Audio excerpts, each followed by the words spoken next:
Salam sejahtera, terima kasih karena bersama dengan saya di Nazilin Unity Channel. Malam ini saya nak kongsi dengan Anda semua apa keputusan pilihan raya air kuning yang akan diadakan tidak lama lagi.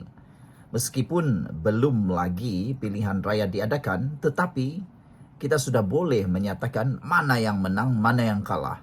Ikuti terus ulasan ini karena Anda akan mengetahui sama ada setuju atau tidak kita berdialog dalam video ini.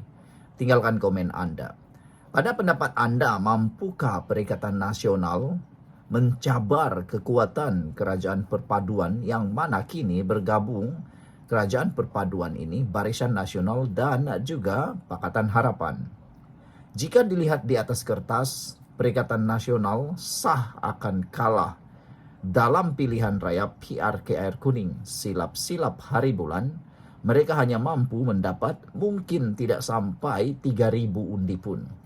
Ini melihat kepada sentimen pengundi di air kuning sekarang. Ditambah pula apabila digabungkan kekuatan jentera Pakatan Harapan dan Barisan Nasional, tentulah undinya juga akan bertambah, ditambah dua-dua. Bilangan undi yang sebelum ini ditambah kedua-dua daripada Pakatan Harapan dan Barisan Nasional, majoritinya jauh melebihi meninggalkan Perikatan Nasional. Jadi, apalah sangat kata-kata Perikatan Nasional mencabar Anwar Ibrahim, kononnya Anwar Ibrahim tidak akan berani datang ke air kuning. Itu satu dakyah yang betul-betul pengecut. Mustahil Anwar Ibrahim tak berani datang ke air kuning. Sedangkan Chancellor Jerman pun Anwar Tibai, ini kan pula sekadar air kuning atau Perikatan Nasional.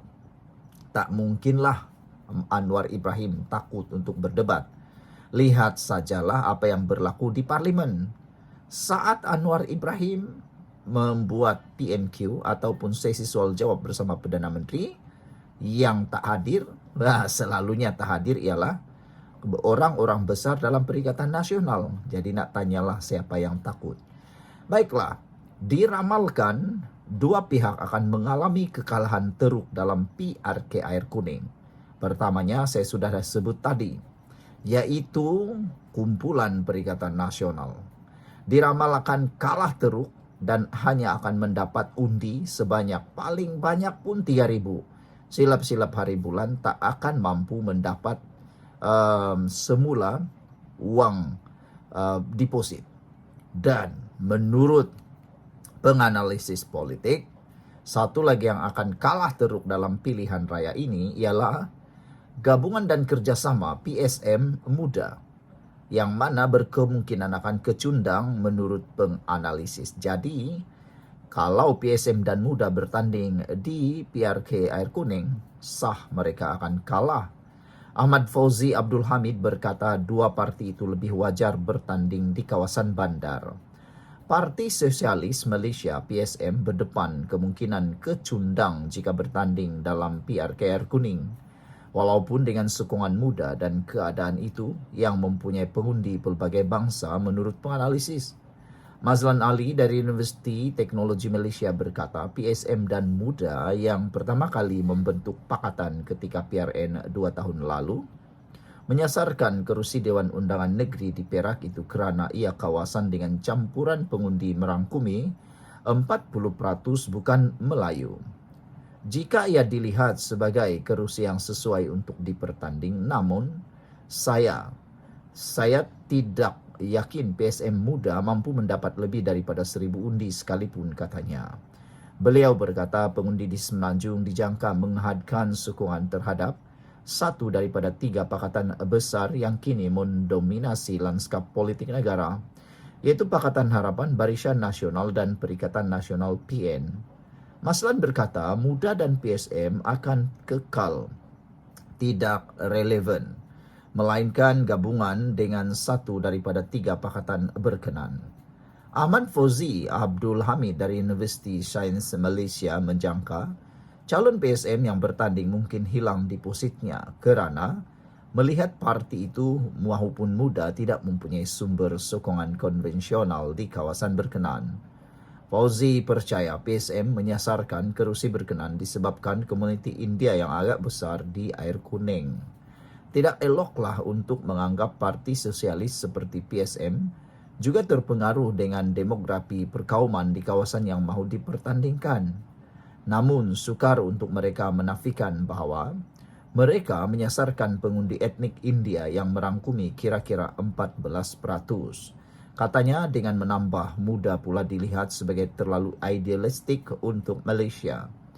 Pada Sabtu, Timbalan Pengerusi PSM S. Arut Chel Van mengumumkan parti itu merancang meletakkan calon dalam PRK itu pada 26 April ini bagi memberikan alternatif kepada pengundi di Air Kuning daripada Kerajaan Perpaduan dan Pembangkang. Muda kemudian menyuarakan sokongan untuk kempen PSM. Kerusi itu yang juga kubu kuat UMNO dikosongkan selepas kematian Isyam Saharudin, 58 tahun pada 22 Februari. Isyam memenangi kerusi itu pada PRU 2022 dengan majoriti 2.213 undian dalam pertandingan 5 penjuru. PSM turut bertanding di situ pada tahun 2022 tetapi calonnya KS Bawani hanya meraih 586 undi.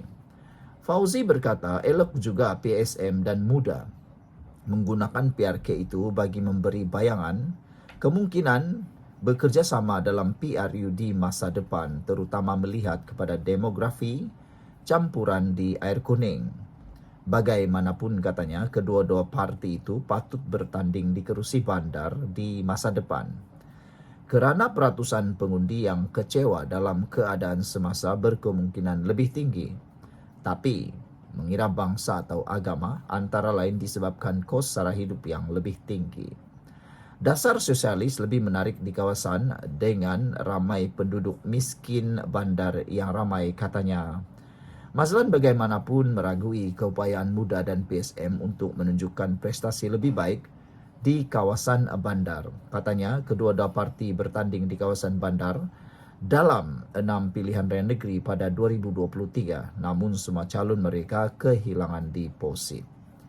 PSM dan Muda adalah parti yang tiada potensi atau kemungkinan mendominasi arena politik Malaysia. Walaupun dikatakan parti bandar.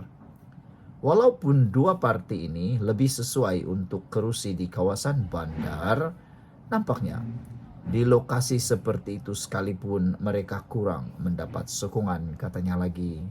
Sekian untuk kali ini, jangan lupa tinggalkan komen anda. Bye-bye.